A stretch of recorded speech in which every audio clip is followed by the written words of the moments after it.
그리스도예수 안에서 사랑하는 새순 가족 여러분, 제가 고등학교를 다닐 때도 그렇고 대학을 다닐 때도 그렇고 가끔 제 친구들이 저한테 이렇게 묻곤 했습니다. 야, 너도 예수 믿냐? 너도 교회 다니냐? 진짜 상상도 못했다. 제가 좀 그렇게 나쁘게 생기진 않았잖아요, 그죠? 근데 왜 그런 말을 했는지 잘 모르겠습니다.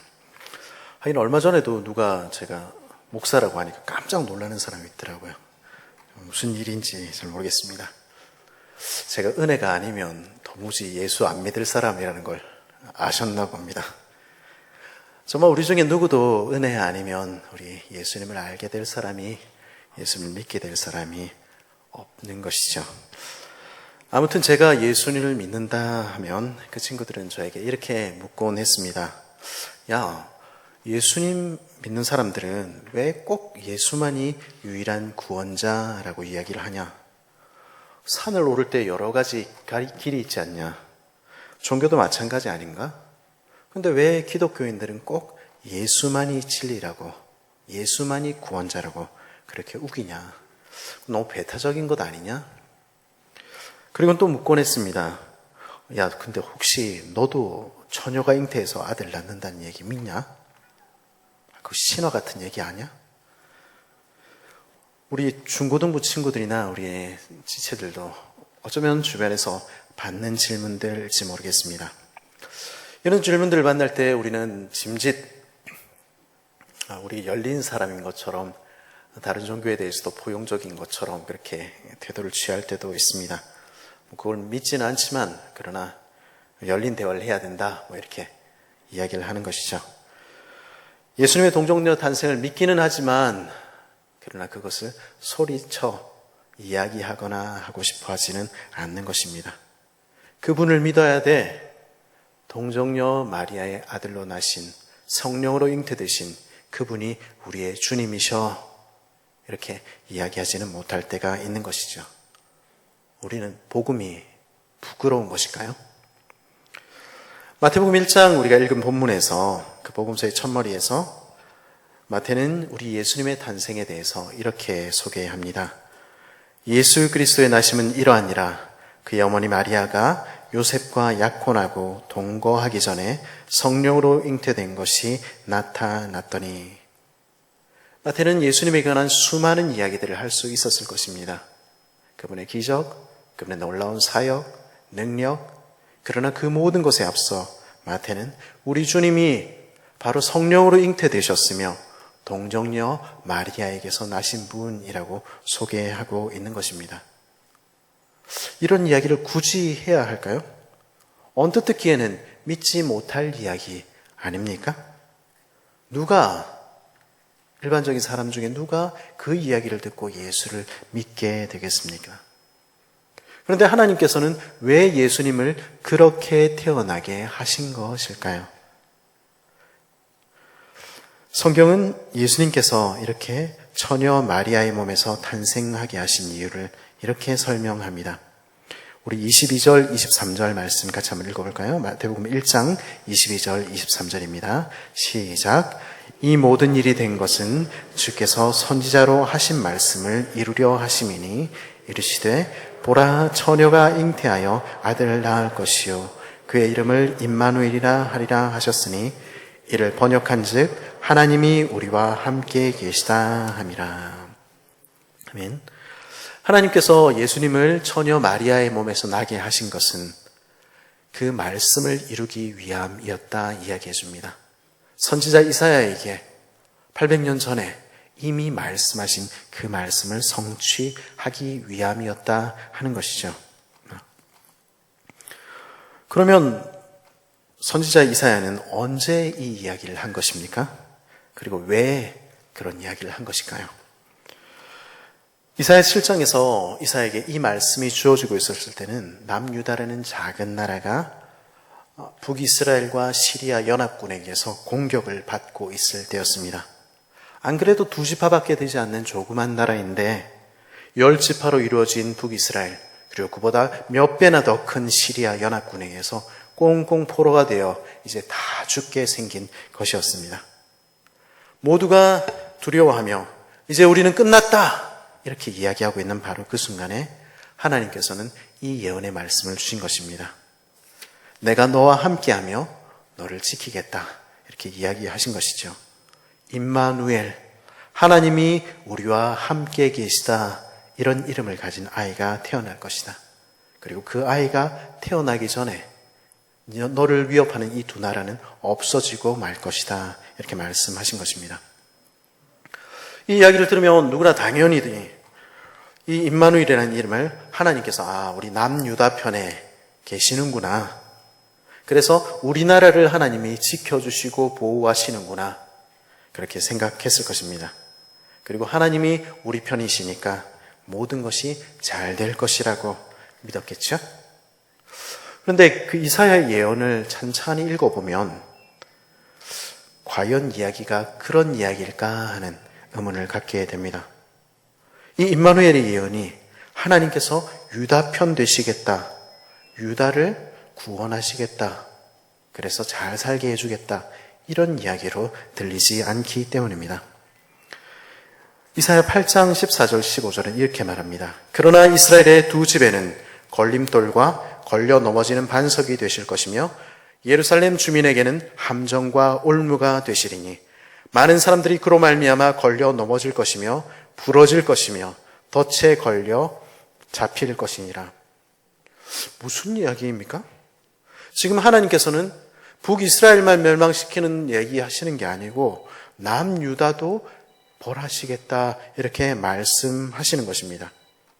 하나님의 말씀을 따르지 않았기 때문에, 하나님을 왕으로 모시지 않았기 때문에, 그 죄 때문에 너희도 멸망할 것이다 이 이야기 하시고 계시는 것입니다. 그래서 북이스라엘뿐 아니라 남유다도 이 아이가 태어나기 전에 멸망해서 심한 흑암 가운데 처하게 될 것이다 말씀하신 것입니다. 아니 그러면 우리가 기대하는 거하고는 좀 다르지 않습니까? 임마누엘에 관한 예언은 당장 하나님께서 우리 편 되시겠다고 하는 이야기가 아닌 것입니다. 모든 것이 잘 될 거야. 하나님이 함께 하시니까 모든 것이 잘 될 거야. 이런 위로도 아닌 것입니다. 이 예언은 그들에게 멸망을, 흑암의 날을 예고하고 있었던 것입니다. 그리고 이 예언은 오늘 우리가 읽은 마태복음의 본문의 앞부분 예수님의 족보 이야기를 다시 읽도록 만들어줍니다. 마태복음 1장 17절 말씀 우리 같이 한번 읽어볼까요? 마태복음 1장 17절 말씀입니다. 시작. 그런즉 모든 대수가 아브라함으로부터 다윗까지 14대요 다윗부터 바빌론으로 사로잡혀 갈 때까지 14대요 바빌론으로 사로잡혀 간 후에 그리스도까지 14대더라. 아멘. 그 긴 족보를 마무리하면서 마태는 이렇게 정리하고 있는 것입니다. 아브라함과 다윗 이야기 강조되고 있는데요. 그것 위에 한 가지를 지금 마태는 더 강조하고 있습니다. 그것이 무엇이죠? 그것은 바벨론 포로입니다. 이 왕들의 계보는, 이 족보는 우리에게 말해 주는 것입니다. 이스라엘은 실패했다는 것입니다. 이스라엘은 하나님의 계명을 지키지 않았고 결국 포로로 끝났다 하는 것입니다. 그것이 이스라엘 전체 역사의 결론입니다. 이스라엘이라고 개혁을 시도한 왕들이 없었겠습니까? 천만에요. 우리 아는 왕들만 대봅시다. 다윗, 여호사밧, 히스기야, 그리고 마지막으로 요시야까지 별과 같이 빛나는 둘도 없을 것 같은 그런 왕들이 이스라엘의 역사에 가득합니다. 그들은 이스라엘을 하나님의 나라로 돌이키려고, 그들을 죄에서 건져내려고 부단히 애를 썼습니다. 그런데 그들 모두가 실패했다는 것입니다. 그들 중에 누구도 그 나라를, 그 백성을 구원하지 못했습니다. 그 이유는 단 하나, 그 백성들의, 아니 우리 인생 전체에 뿌리 깊은 곳에 있는 그 죄의 문제를 해결할 수 없었기 때문입니다. 아무리 위대한 왕이라도, 아무리 능력 있는 왕이라도 그 백성을 자기 죄에서 구원할 수는 없었습니다. 그래서 이스라엘뿐 아니라 모든 인생은 타락한 채 오늘도 죄 가운데 살아가는 것입니다. 많은 사람들은요, 지도자가 바뀌면, 정권이 바뀌면 세상이 달라질 것이라 기대하곤 합니다. 시스템을 바꾸면 새로워질 수 있을 거라고 생각하는 것이죠. 한편으로는 맞는 이야기이기도 한데, 그러나 과연 전적으로 옳은 이야기이겠습니까? 모세가 율법이 없어서 이스라엘이 지금 멸망한 것입니까? 인생의 근본적인 문제는 법과 제도의 문제가 아닙니다. 아무리 정권이 바뀌어도, 아무리 법을 뜯어 고쳐도 그게 내 자식 문제되고 내 문제되면 그 법 무력화시키는 게 인생의 하는 일입니다. 내 집단과 내 나라의 문제가 되면 윤리도 도덕도 없는 것이 인생입니다. 인생의 근본적인 문제는 법과 제도가 아니라 인생이 죄인이라는 것, 그 죄의 뿌리가, 깊은 뿌리가 우리를 사로잡고 있다는 것, 거기에 있습니다. 그리고 창세기 3장의 이야기는 그 죄가 얼마나 뿌리 깊은지, 그리고 그 죄가 무엇인지 우리에게 들려주는 것입니다. 집에서 아이들과 함께 성경 통독을 하는데 저희 집 아이들이 탄식하며 말했습니다. 아담이 죄만 안 지었어도 그러면 우리가 고생하는 일이 없었을 텐데 그 할아버지가 왜 죄를 지어가지고 그 할아버지 때문에 우리가 이 모양 이 꼴이 됐나, 이렇게 이야기한 것이죠. 예전에 저도, 제가 지난주에 그 아이들이 저를 꼭 닮았다고 했죠.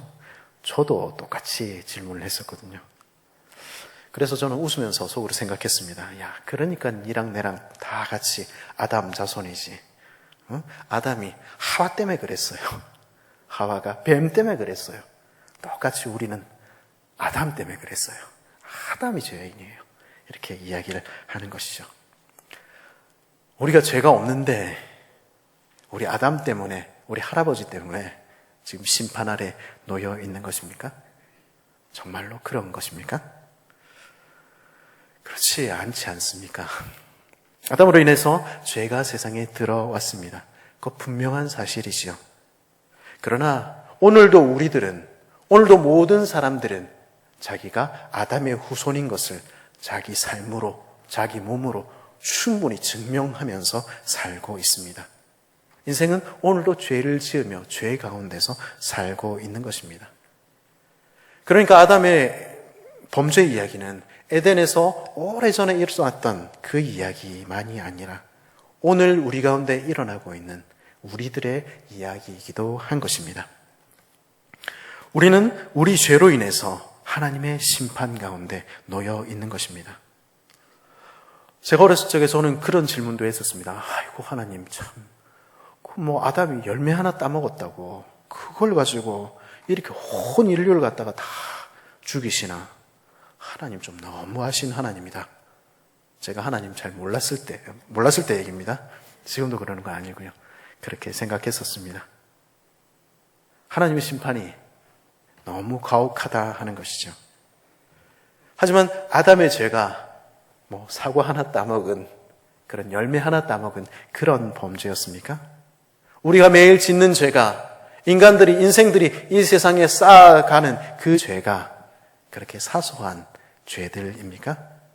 결코 그렇지 않은 것입니다. 그러면 아담은 도대체 무슨 죄를 지은 것입니까? 그 무슨 끔찍한 짓을 저질렀기에 온 인류를 죽음에 처하게 만든 것입니까? 제가 요즘 아직 나이가 젊은데 기억이 가물가물합니다. 그게 무슨 말이냐면요, 제가 설교를 하면 항상 이걸 어디서 했던 것 같은 그런 기억이 듭니다. 그래서 질문도 했던 것 같은, 혹시 했을 수도 있습니다. 이 본문을 대할 때면 제가 주일학습교 아이들에게 항상 묻는 질문이 있습니다.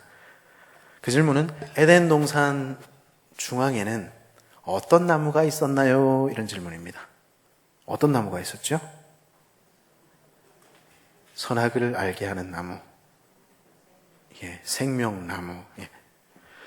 많은 사람들이 선악을 알게 하는 나무는 기억하지만 우린 때로는 생명나무가 있었다 하는 사실은 종종 잊어버립니다. 근데 그 중에 하나만 기억하면은, 선악을 알게 하는 나무만 기억하면 하나님은 참 무서운 분이 되는 것이죠. 하나님께서는 이 두 나무를 통해서 우리에게 이야기하고 싶었던 바가 있는 것입니다. 동산 중앙에는요, 선악을 알게 하는 나무만이 아니라 생명나무도 있었습니다. 이 두 나무는요, 사실은 하나님이 우리에게 주시고 싶어 하는 것이 무엇인지, 그리고 하나님 나라가 어떤 나라인지 우리에게 상징적으로 보여주는 나무들입니다. 선악을 알게 하는 나무는요, 무엇이 선인지 무엇이 악인지 그 판단하는 주권이 하나님께 있다 하는 것을 상징적으로 보여주는 나무입니다. 하나님이 왕이시라는 것입니다. 그리고 생명나무는요, 그 하나님을 왕으로 섬길 때, 그 하나님을 왕으로 모시며 우리가 예배할 때에 인생은 영원한 생명 누리게 될 것이다 하는 약속을 주어져 있는 것입니다. 결국 이 두 나무는 합쳐져서 하나의 이야기를 우리에게 들려주는 것입니다. 인생이 하나님을 왕으로 섬길 때, 인생이 하나님의 명령을 따를 때 우리는 영원한 생명을 누릴 수 있다. 이 두 나무는 바로 영생 얻는 길을 우리에게 보여주는 하나님의 사랑의 언약의 나무들이었던 것입니다. 그러면 아담의 죄가 단지 사소하게 열매 맺은 것이었겠습니까? 아니요. 그의 죄는 바로 이것이었습니다. 창세기 3장 4절 5절은 이렇게 말합니다. 뱀이 여자에게 이르되 너희가 결코 죽지 아니하리라. 너희가 그것을 먹는 날에는 너희 눈이 밝아서 하나님과 같이 되어 선악을 알 줄 하나님이 아심이라. 오늘도 우리 가운데 다니면서 인생을 속이고 있는 그 사탄은 그날 하와의 귀에, 그날 아담의 귀에 속삭인 것입니다. 하나님 왕으로 모시지 않아도 너 안 죽어. 왜 굳이 하나님의 법의 굴레에 너 그렇게 속박당하고 있어야 돼? 네가 네 인생의 주인 될 수 있어. 네가 주인이 되고 네가 왕이 돼봐. 그러면 너는 자유로워질 거야. 바울은 이 장면을 묵상하며 로마서 5장에서 비통하게 이렇게 말합니다. 이러므로 한 사람으로 말미암아 죄가 세상에 들어오고 죄로 말미암아 사망이 들어왔나니 이와 같이 모든 사람이 죄를 지었으므로 사망이 모든 사람에게 이르렀느니라. 아담은요, 그날 그곳에서, 그날 에덴에서 하나님을 버렸습니다. 하나님을 왕으로 섬기는 것을 거절했습니다. 하나님을 예배하는 대신에 스스로가 내가 내 인생 주인이 되어 사는 것을 아담은 선택한 것입니다. 그게 그가 저지른 죄였습니다. 그리고 그로 말미암아 죄가 세상에 들어오고 사망이 우리 위에 왕노릇하게 된 것입니다. 이것이 어디 아담만의 문제겠습니까? 오늘을 사는 우리는 어떻습니까? 우리는 다릅니까? 모든 사람이 죄를 지었으므로 바울은 그렇게 이야기하지 않았습니까? 하나님 없이 사는 이들은, 하나님 없이 사는 인생들은 그 선택의 순간에 언제나 그 동산의 열매를 따먹는 편을 선택합니다. 아담이 그랬듯이, 구약의 이스라엘이 그랬듯이 오늘 그리스도를 알지 못할 때 인생은 왕이신 하나님을 저버리고 왕이신 하나님을 예배하기를 거부하고 자신이 원하는 대로 그렇게 삶을 살아갑니다. 나는 자유야. 그렇게 말하는 것입니다. 자유입니까? 그래서 세상은 오늘도 죄와 사망의 종이 되어 있는 것입니다.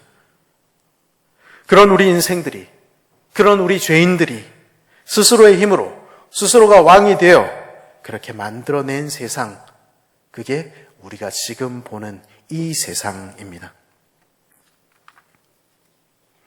그렇게 아담은, 그리고 그렇게 우리는 모든 것을 망쳐버렸습니다.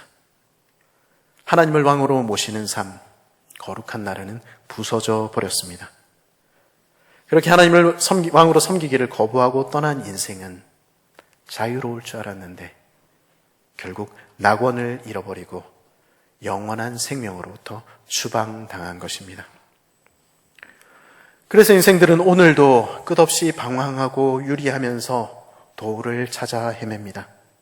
다시 에덴으로 돌아가게 해줄 그 길을, 다시 낙원으로 향하게 해줄 그 길을, 다시 구원으로 우리를 이끌 그 길을, 다시 하나님께로 갈 방법을 찾아 헤매고 있는 것입니다.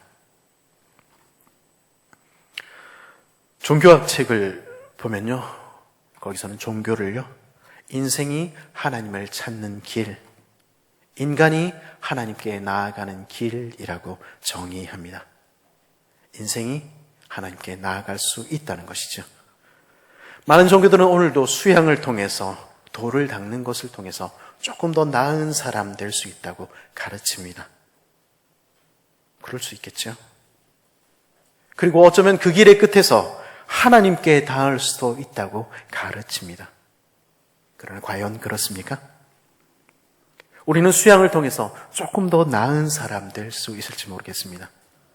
아니, 어쩌면 훨씬 더 나은 사람, 목사인 저보다, 예수 믿는 저보다 어쩌면 훨씬 더 착한 사람도 될 수 있을지 모르겠습니다.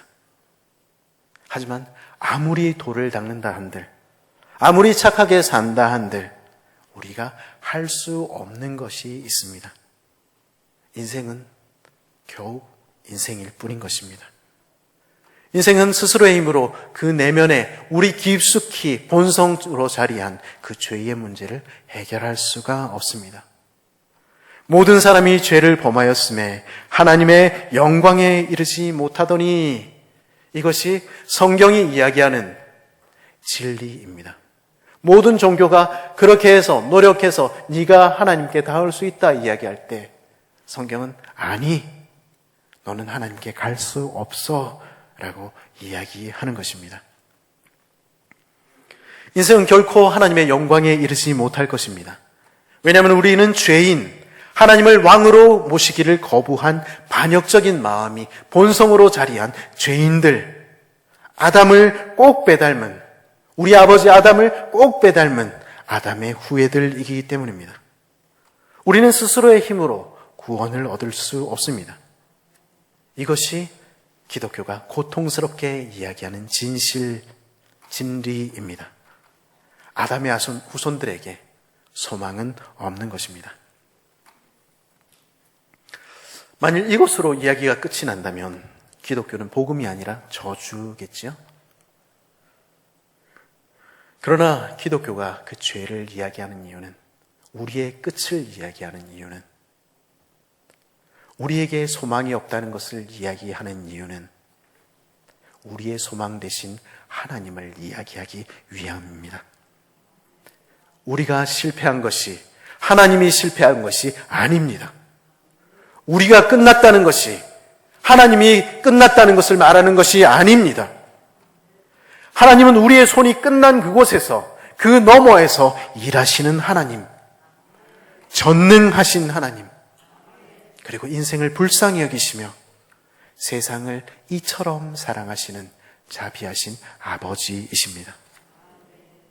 인생이 끝난 곳에서, 인생이 막다른 그곳에서 하나님은 일하시기 시작하셨습니다. 아담이 죄를 지은 바로 그 현장에서, 아담이 모든 것을 망쳐버린 바로 그 순간에, 그곳에서 하나님께서는 말씀하셨습니다. 내가 너로 여자와 원수가 되게 하고 내 후손도 여자의 후손과 원수가 되게 하리니 여자의 후손은 내 머리를 상하게 할 것이요 너는 그의 발꿈치를 상하게 할 것이니라. 한날 내가 여자의 후손을 보내어 뱀의 머리를 상하게 할게. 한날 내가 구원자를 너희에게 보내어 줄게. 그리고 한날 너희를 자유케 해줄게. 그날 그곳에서 하나님께서는 새로이 언약을 맺으셨습니다. 그것은 구원자를 보내어 주시겠다는 약속이었습니다. 그리고 그 약속은 다른 약속으로 이제 이어진 것이죠. 우리가 읽은 바로 그 말씀입니다. 보라, 처녀가 잉태하여 아들을 낳을 것이요 그의 이름을 임마누엘이라 하리라 하셨으니 이를 번역한즉 하나님이 우리와 함께 계시다 함이라. 복음은 여기에 있습니다. 복음은 우리가 하나님께 갈 수 없기에 하나님께서 우리를 찾아오셨다는 것입니다. 죄인인 우리가 하나님께 나아갈 수 없기에, 우리의 어떤 노력으로도 하늘에 닿을 수 없기에 하늘에 계신 그분이, 저 높고 높은 별을 넘어 계신 그분이 이 낮고 낮은 땅 위에 사람의 몸을 입고 오셨다는 것입니다. 그것이 복음입니다. 네가 내게 나올 수 없다면 내가 네게 가마. 사랑하는 아들아, 사랑하는 내 딸아, 내가 너에게 가마. 우리 주님 그렇게 말씀하신 것입니다. 우리 하나님께서는 바로 처음 그 순간부터, 우리가 죄를 지었던 바로 그 순간부터 우리가 회복될 날을 꿈꾸고 계셨습니다. 잃어버렸던 우리 하나하나를 불러 찾아올 그날을, 하나님께서 우리 가운데 오셔서 우리와 함께 하실 그날을 하나님 꿈꾸신 것입니다. 그래서 오래전에 태초의 그 범죄의 순간에 구원자를, 그 아들을 보내기로 약속하신 것입니다. 그 약속대로 우리 주님이 오시지 않았습니까? 이것은 성탄절에만 우리가 듣는 이야기일 수 없는 것입니다. 흑암에 앉은 우리에게, 고통받던 우리에게 하나님께서는 오래전에 약속하신 그대로 흑암 가운데 있는 우리에게 빛을 비추시고 구원의 은혜를 가득히 풍성히 넘치게 하신 것입니다. 은혜 위에 은혜로다, 은혜 위에 은혜로다, 그렇게 넘치게 하신 것입니다. 나사렛 예수, 갈릴리를 거니시던 그 주님을 미리 보며 선지자 이사야는 소리치지 않았습니까? 전에 고통받던 자들에게는 흑암이 없으리로다. 옛적에는 여호와께서 스불론 땅과 납달리 땅이 멸시를 당하게 하셨더니 후에는 해변길과 요단 저편 이방의 갈릴리를 영화롭게 하셨느니라. 흑암에 행하던 백성이 큰 빛을 보고 사망의 그늘진 땅에 거주하던 자에게 빛이 비치도다. 아들 낳으리니 그 이름을 예수라 하라. 이는 그가 자기 백성을 그들의 죄에서 구원할 자이심이라 하니라. 우리에게 오신 하나님, 그분의 이름은 예수, 구원자라는 뜻입니다. 그 어떤 왕도 그 백성을 그들의 구원할 수 없었습니다. 그래서 온 세상을 창조하신 그 왕께서 친히 오신 것입니다. 그 어떤 군주도 자기 백성을 죄에서 구원할 수는 없었습니다. 그래서 우리들의 왕이신 그분께서, 아니 온 세상의 왕이신 그분께서 그 백성 대신하여 그 백성인 우리의 짐을 그 어깨에 가득 짊어지고 십자가에서 돌아가신 것입니다. 그럼으로써 자기 백성을 죄에서 구원하신 것입니다. 바울은 감격에 차서 이렇게 노래합니다. 로마서 5장 17절 18절인데요.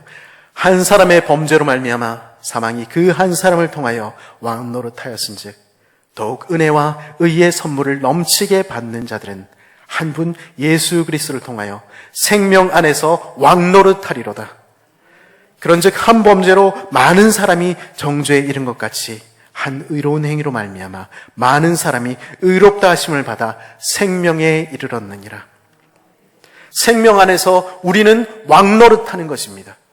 우리는 생명에 이른 것입니다. 우리는 지금 이곳에서 주와 함께 영생을 살고 있는 것입니다.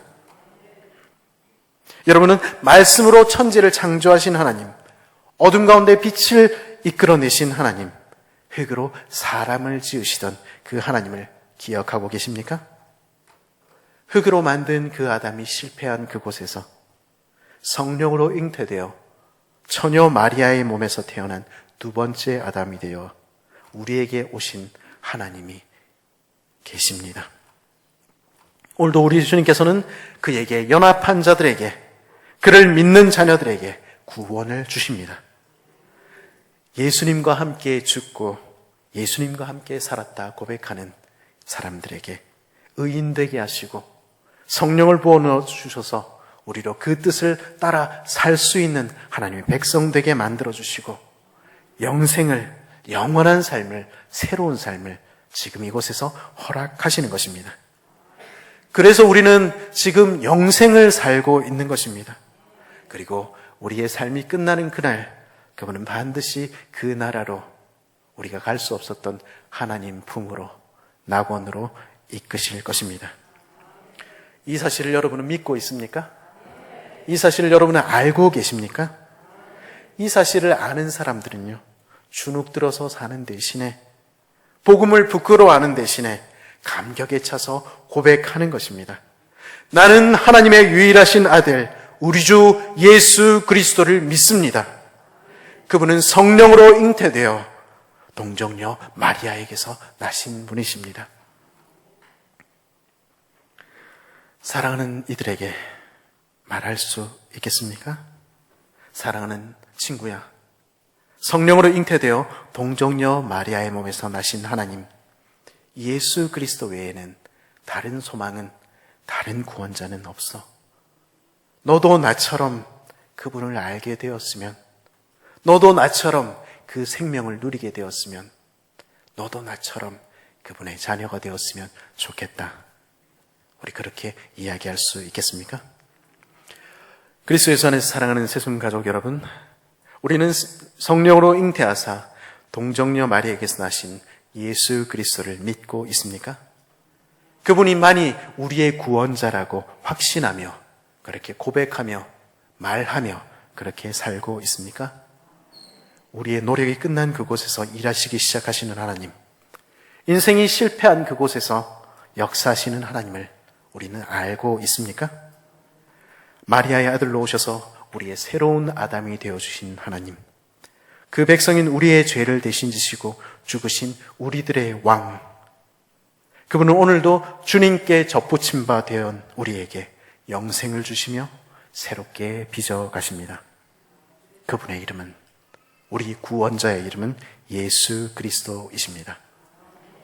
그 예수 그리스도를 부끄러워하지 않는 우리들, 나의 왕으로 고백하며 인정하며 그분의 이름을 기뻐 찬양하는 우리들, 주님의 빛난 보좌에 이르도록 우리 주님 손 꼭 붙잡고 그렇게 걸어가는 복된 저와 여러분 되시기를 간절히 바랍니다. 아멘.